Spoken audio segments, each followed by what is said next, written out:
हाय सांग मैंने आज शुभ सकाल मो देशी कुकिंग चैनल आपको स्वागत करछि। आउ गोटे वीडियो देखिए, बहुत इंटरेस्टिंग वीडियो हम ये वीडियो शेष जाए देखिए। वीडियो कौन केमती आसतु देखिए, आसतु देखिए आज आइटम आम कौन कौन हो देखिए। यहाँ हूँ मटर आलू घुगनी होती, यहाँ हूँ डाली आलू बैगन सब मिसी, यहाँ हूँ डालमा होटे, आईटी अच्छी कोसला शाग बैगन फैगन सब मिसी, ये करला आउ ये कुंदरी आलू अच्छी भजा हो। चलतु आज आपको सारा कौन केमती सारी आसलु देखिए। टे फास्ट आम डाली पकईद टे फोट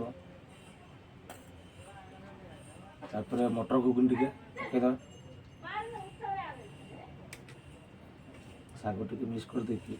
मो स्टाइल खाऊे आप कौ भाई स्टाइल खाऊँ कमेंट कर निहाती जनइबे।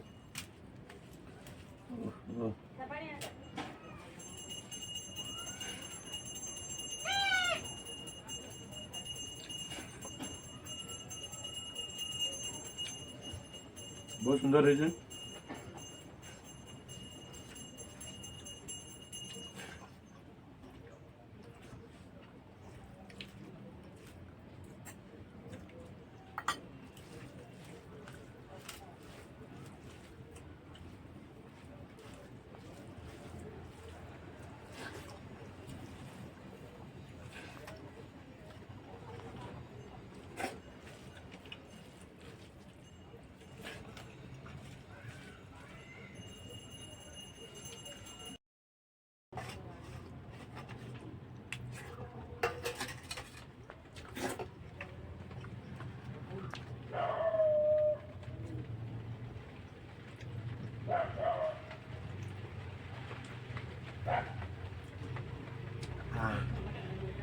Finish.